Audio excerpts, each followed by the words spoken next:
बिस्मिल्लाहिर्रहमानिर्रहीम। अस्सलाम वालेकुम। सोशल मीडिया की वजह से बहुत आसान हो गया है कि हम एक दूसरे के साथ बहुत सारी चीज़ें शेयर करते हैं, एक दूसरे से सीखते हैं, एक दूसरे को सिखाते हैं और बहुत फ़ायदा है ये, जो कि इससे पहले यानी जो हमारा वक़्त था उसमें नहीं था।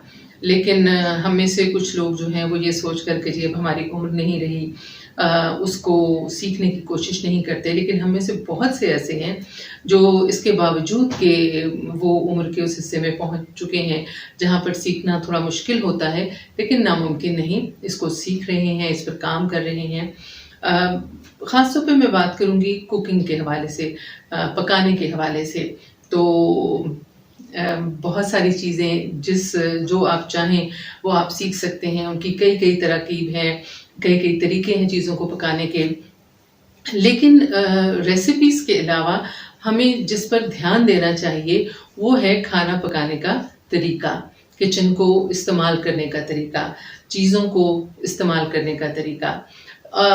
उस पर मैं माज़रत के साथ मैं ये समझती हूँ कि हमारे जो पकाने वाले हैं, जो सोशल मीडिया को इस्तेमाल कर रहे हैं इसके लिए कि लोगों को कुकिंग सिखाएँ, नई तरह की तरकीबें सिखाएँ, खाने बनाने सिखाएँ, तो वो इस पर शायद ध्यान इतना नहीं दे पा रहे।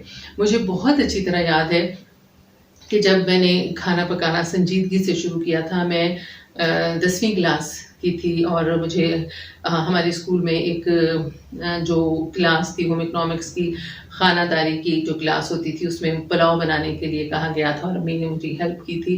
तो तब से लेकर अब तक मैं जो अपनी अम्मी से, और मेरे अब्बा जी बहुत शौकीन थे खाना पकाने के, उनसे जो मैं सीखती रही उनमें बुनियादी बातें, रेसिपीज़ को तो आप छोड़ दीजिए, तरकीबों को किस तरह से किस रेसिपी में क्या मसाले डालने हैं, क्या करना है, उसको आप एक तरफ रख दीजिए। लेकिन जो बुनियादी बातें मैंने सीखी, वो मैंने अपने अब्बा जी से ये सीखा कि जब आप खाना बना रहे हैं, तो देगची के ढक्कन के ऊपर आपने कभी चमचा नहीं रखना। आप अलग एक प्लेट लीजिए, साथ रखिए और उसके ऊपर वो चमचा रखें।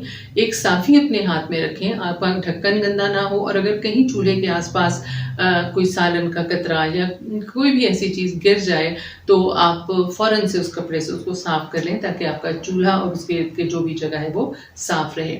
इसके अलावा सबसे अहम बात ये कि जब हम खाना पकाने आप लगें, तो आप साथ-साथ जो है वो अपने बर्तनों को भी धोते चले जाएँ ताकि बजाय इसके कि खाना पकाने के बाद, हांडी पकाने के बाद वहाँ पे ढेर लगा हो चीज़ों का और बाद में आप साफ़ करें, उस दौरान बहुत बुरा लगता रहे, तो आप साथ-साथ अपने बर्तन धोते रहें। तीसरी बात जो कि मैं समझती हूँ कि शायद पहली बात होनी चाहिए थी, वो ये है कि अपने जो सर को ढाँप कर रखें।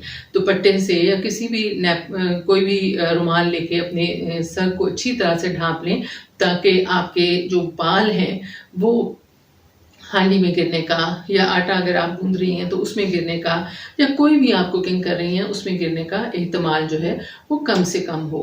क्योंकि बहुत बुरा लगता है जब आप खाना सर्व करें उसमें से बाल निकल आए। तो ये चीज़ें जो हैं बहुत ही ज़रूरी हैं और हाथ जो है वो आप बार-बार धोते रहें, क्योंकि अगर आप ज़ाहिर है किसी के सामने भी पका रहे हैं तो ज़रूरी नहीं है कि आपने किसी को दिखाना है। ये एक अच्छी आदत है और अच्छा लगता है। और सब्जियां जो भी हैं, जो भी आप डाल रहे हैं उनको अच्छी तरह से धोकर इस्तेमाल करें।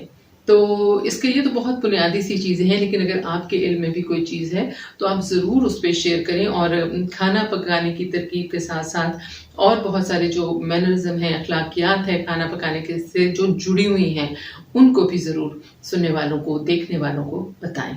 बहुत शुक्रिया।